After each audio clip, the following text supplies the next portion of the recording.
to see the teddy bear are here to play. If you don't come play with.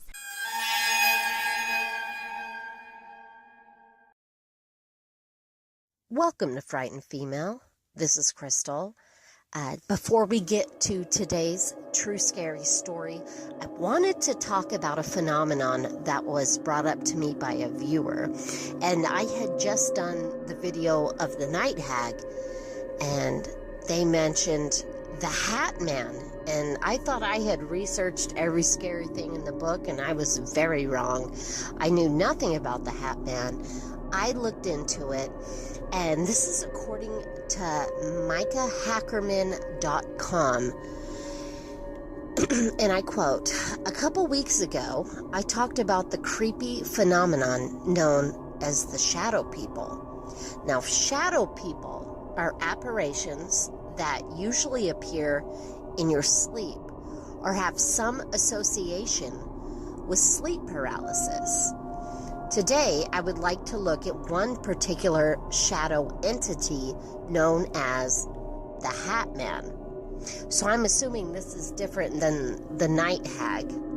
The Hat Man is a shadow person that has been reported all over the world. The entity is usually described as a tall shadow man dressed in a long black trench coat and wearing a wide-brimmed hat or a fedora. He is distinctively male, and witnesses say that he has no face or a shadowy, blurred face. Most shadow entities are usually seen for a moment or two before disappearing. But the Hat Man seems to be different, often staying for a prolonged period of time, and sometimes he even touches, chokes, or assaults his victims. Another aspect of the Hat Man that is eerie and more sinister than any other shadow people is that the Hat Man is often associated with hostile environments, aggression, and is sometimes an indicator of something evil that will happen. Here is one of the strange accounts that the website has to say, and this is what this person experienced. This seemingly dark presence is known to cause or be attracted by hostile environments and aggressive behavior.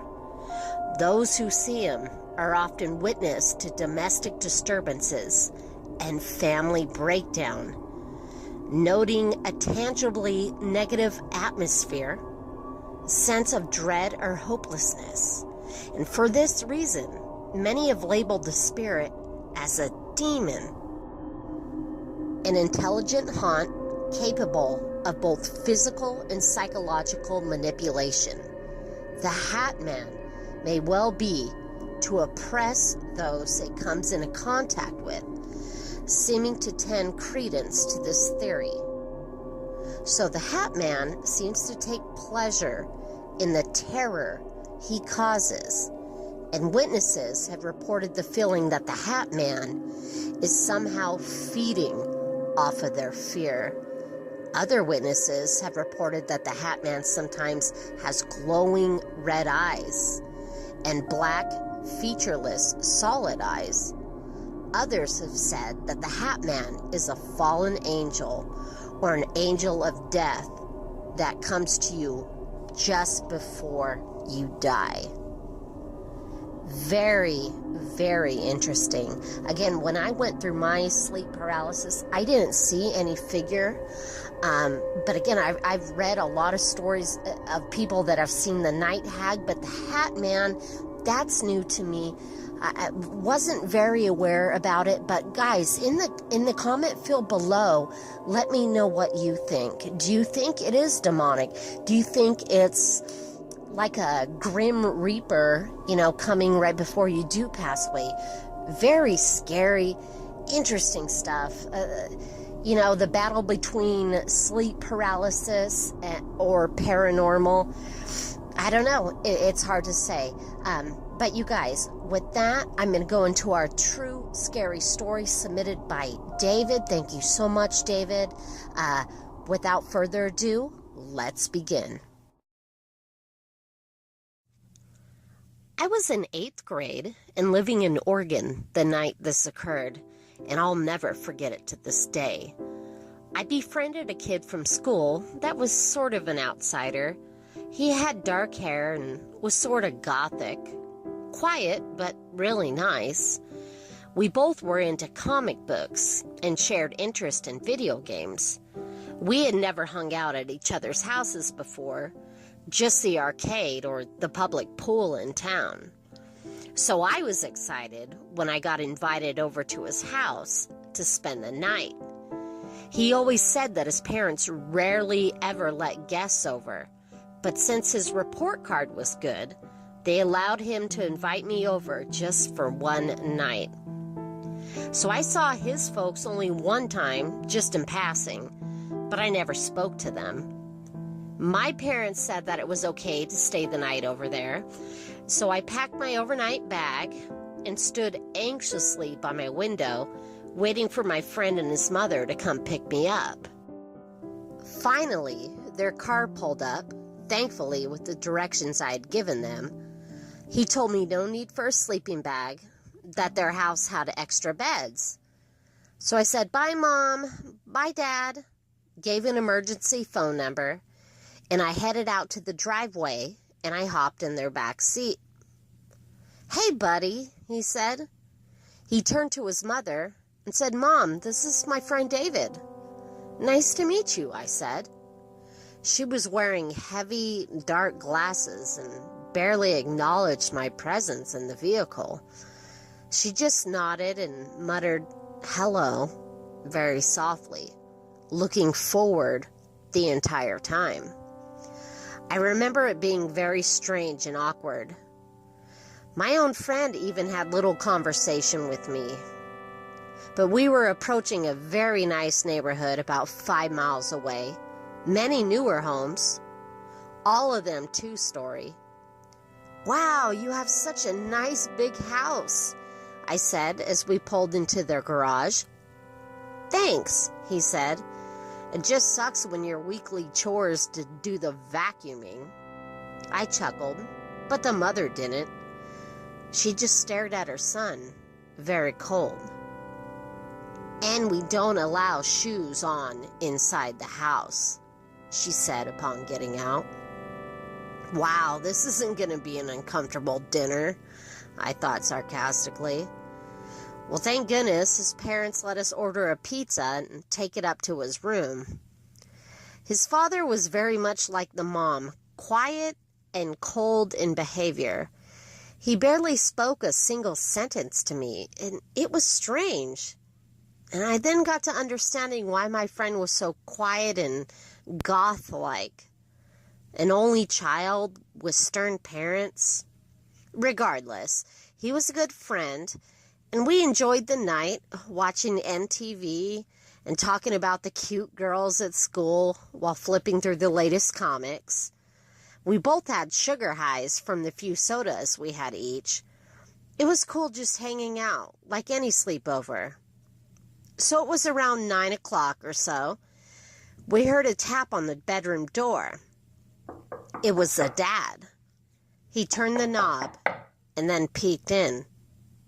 He stared at my friend for a moment and humbly said, "Remember 12? My friend nodded, and then the father shut the door. And I asked him, "Remember 12? What does that mean?" My friend just shook his head. It's nothing. My parents say weird things sometimes. Don't worry about it." And I didn't want to pry any further. I thought it would be rude on my part, so I brushed it off, but it still stuck in the back of my mind. Well, we eventually crashed from our sugar rush and passed out. My friend had blown up a mattress for me to lie on so we can hang out in the same room without me having to go to the guest room. And this house was very large. It felt like our every sound echoed through the tall ceilings. And I had no idea that my friend came from a wealthy family. You would have never thought it at first glance. I had fallen deep asleep. Then, in the middle of the night, I was strangely awoken. And I looked around the room to see if my friend's bed was empty. It was. He was not in the room. Perhaps he'd gotten up to use the bathroom. He'd be back any second, I thought. Well, much time passed on as I lied there with my eyes wide open. 5 minutes went by. Then 10 minutes went by as I stared at the alarm clock in the room. And then 15 minutes? I sat up and said, okay, where is he? He invited me over. What's going on? So I got up and I opened the bedroom door and slowly crept out into the hallway. I saw a light coming from downstairs. And the bathroom that was across the hall was dark and empty, so he wasn't in there. That's when I heard voices talking softly. I headed toward the light quietly and peered over the stair railing down onto the living room. It was then that I held my breath, gasping on the inside. There sat my friend, the mother, and the father around a sheet with a giant upside-down pentagram with candles, softly chanting in a weird language I had never heard. I stepped back in hopes not to be seen. After listening to them for about a minute in their strange practice and watching them from above, I heard the father, clear as day, look over to my friend and say, "You will bring him back tomorrow. You have no choice. You understand me?" My friend nodded. That's right as he looked up and saw me spying. The parents quickly gathered up the sheet with the pentagram in a panic. "Go back to your room right now," they told my friend. That's when I turned around and went back in the room, and he quickly followed and shut the door. "David," he said, "you didn't see anything, okay?" I looked at him and said, "What were you guys doing down there? It was weird. I couldn't find you." He shook his head and said, "Shh, you saw nothing. Don't say a word of this to anyone at school or your parents." He walked over and sat at the edge of the bed. Then he leaned over in a whisper. "They want you to come over tomorrow. Whatever you do, don't make up an excuse." "Okay," I nodded in pure confusion. Then I asked, "Why do they want me over, though?" He looked at me with wide eyes and whispered, "My parents are not good people. Just pretend like you saw nothing." So we went back to bed after a while of trying to sort things out in my head. The next morning was strange. My friend rarely spoke to me once we woke up. He walked out of the room once and then brought back the cordless phone. "Call your mom to come get you," he said. Well, I did. And right before she arrived, I headed downstairs with my overnight bag. The father wasn't home, but the mother was behind the glowing screen of the family computer by the kitchen. She did as little as look up at me with strange, piercing eyes. "Thank you for having me," I nervously said. She just nodded.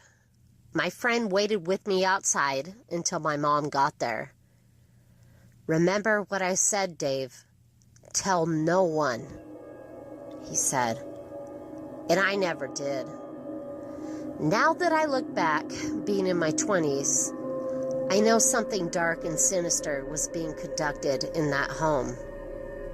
Were they worshiping the devil in disguise? Better yet, what would they have done to me if I came back?